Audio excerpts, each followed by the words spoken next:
has to do with them. Okay, here we are on a construction site. Here with Kenny, Mike, the big cat Anthony. Here we go. How's it going, guys? Good. Good. Hey, fellas, what do you think about the price of gas? Any feelings on what's going on? It's horrible. Horrible. Why is it always when the summertime comes around, the price of gas jumps from $3.50 to $4.50? Now they're talking $5 a gallon this summer.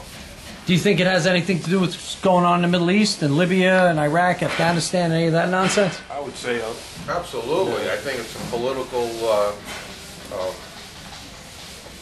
point. I mean, it's ridiculous how, like Kenny says, it's always coming out of the middle class person's pocket. They're trying to go to work to try to, keep up on what's going on out there, and it's hitting us in the pocket all the time. It's like, when is it going to stop? Do you think it's maybe being done by design? It just doesn't make the facts that are out there don't make sense to a particular person like myself. you look at the profits ExxonMobil makes, right? They're probably the most profitable company there is. You know what I'm saying? Yep. Their profits in 1 quarter are ridiculous. So maybe a lot has to do with China and India now. They say China and India are using a lot more fuel, where we used to be the major. Now China's driving a lot more in India. But still, maybe it has to do with Japan. What happened over there? I don't know. What do you think, Mike? Open up the reserves and then start using our shit. Sell it to the rest of the world, to everybody else. Well, what do you think about doing some drilling here? You always hear that phrase, "drill, baby, drill." Are you guys for that? I have.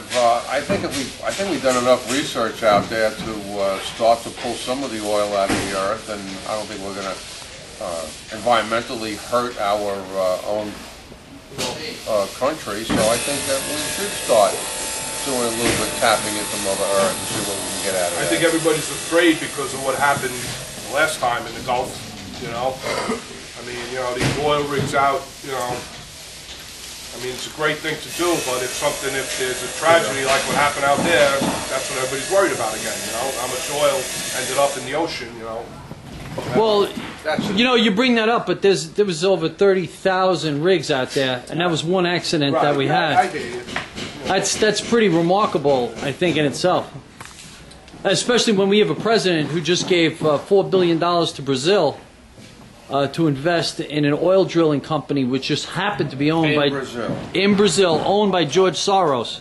Okay. And also, he was giving great praise to Brazil and their oil drilling. But we can't do nothing in our own country. But he won't permit us to do any drilling here. We can't get no grants, no incentives, no nothing to help our own country. Correct. When was the last time we built our own refinery? 50, 60 years ago? Maybe. World War II? Yeah. So, drill, baby, drill. What do you think about nuclear? That Japan thing scare anybody? Yeah, it scares me. It does. So you're not a fan of nuclear? Yeah, but they say that the Indian Point is safe. As far as the impact of a tsunami or an earthquake, it's protected 100 times for the magnitude that it would hit in this area. I feel comfortable with the research, the information they put out there for us. Okay, let me change gears a bit. It's also built on the Ramapo Fault. Now let me ask you about a union issue, because all you fellas are union men. I was at a demonstration in Times Square the other day, and it was the AFL-CIO rally, and at it I seen a lot of signs that had nothing to do with union solidarity, that had to do with pro-Muslim, pro-immigration, So they jumped on them.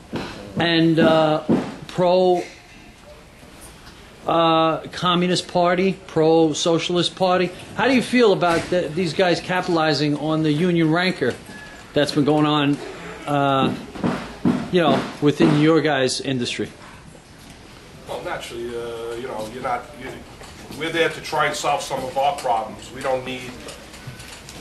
Listen, if the Muslims want to demonstrate or whatever, Let them have their own day. Right, They shouldn't piggyback on our, parade to create try and the... get their point across.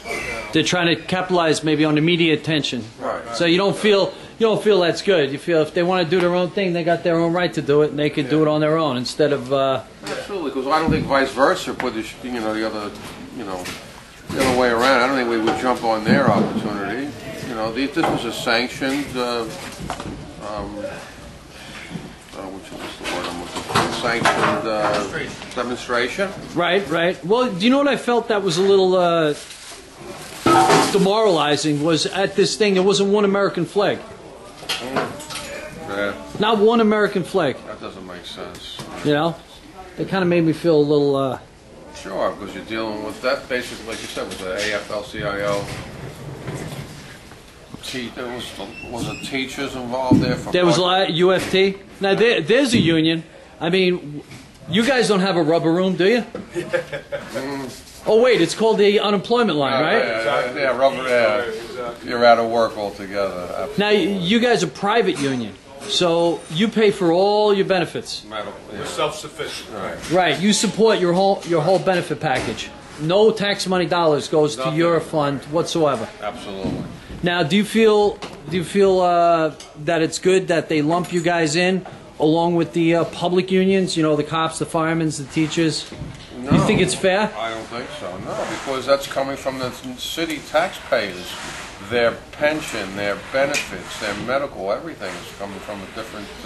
We're self-sufficient. We have a whole different demeanor than that. Yeah. That's right. Hey, guys. Now, I know you fellas. Now, during the Bush years, they always complained that the Bush years was horrible. I know for a fact we did real well during the Bush years financially. I think so too. I don't think I ever made as much money as I did during his 2 terms. Yeah, I feel the same. I don't think we're faced with the same issues that we have now, and the unemployment level, and it seems like we're faced with a lot more problems today's time than back in the Bush days. Do you think that's circumstance, or do you think it's due to leadership? I'm sorry. I think what's goes on around the world dictates how things go. Yeah, but do you think? I mean, some people are saying that because there's been such a vacuum of leadership by the superpower, us, that's why the world is really starting to kind of spool out of control. It's possible. Yeah, they're starting to react to what we're doing. Or what we're not doing. Well, absolutely. Sometimes it's tough. We have to dictate what goes over the whole world. You know what I mean? It's if we don't help people, we get in trouble. If we do help people, they say, "Why are we there?" Sometimes I don't know what's right or wrong anymore. I really don't. You think we should maybe stay to ourselves more, stay a little more isolated? Yeah. I feel you should help your own. We should help our country. Right.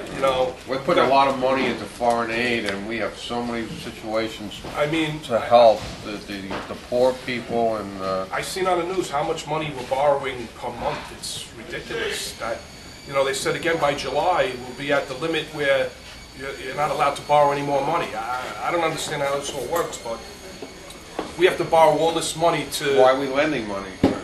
And we're sending so much money overseas and everywhere else. Sometimes you got to take care of your own first. I think. I don't know. That's just the way I feel. And do you feel that maybe Donald Trump has tapped into like a lot of the American psyche as far as what he would do if he was president? He's out there saying a lot of stuff that we're saying, but other professional politicians would never dream of saying. It's definitely a lightning rod. I'll give him that. I don't know if. That's a tough one. That's a tough I don't know one. if president material. I don't know, but maybe he could shake some things up. That's all. Yeah. You think it's PR? I mean, we do a lot of work for that guy. You think it's just a little PR stunt he's pulling? Well, Without a doubt. I would say so. Yeah. There's no such thing as bad publicity for him. So. Well, there's no such thing as bad publicity, period, for some people. So he likes that, but we'll see. We'll see. Time will tell with him. Okay. Now, you guys are union. Do you primarily vote Democratic, or do you go, or do you? I vote either. I'll vote Republican. You will. I will. Yeah. You'll vote depending on the person, not the party. Right. Yeah. Without a doubt. Is that the way you guys feel? Without a doubt. Without a doubt. Okay. Yep. I didn't vote for my last this president. So I vote who I feel is going to do the best job. Exactly. Party doesn't matter. Yeah, party doesn't matter. What do you think of Obama? He's been on vacation since he got there. You know, listen, he inherited tough times, but I still think he could be doing a lot better job. That's the way I feel. That's all. You know, Okay. not the easiest job. I think he's linked to a Muslim world. Do you think? Yeah. I think he's plotted in there to destroy this country. So that's my feeling. Okay, that's a good, honest answer. What was that, Dom? Want to see his birth certificate? Don't be afraid. I'm not. I'm staying out of it. That's Dominic DeBrino. He's one of the top guys that we have here. Here we go. Yeah, Dominic DeBrino, his name is. If anybody's out there who wants to stalk him, he's a good-looking guy. Slightly available. He just went through puberty last week. We're all very happy for him. All right, guys, I want to thank you for your time. Blue Collar Corner, signing out. There we go, brother.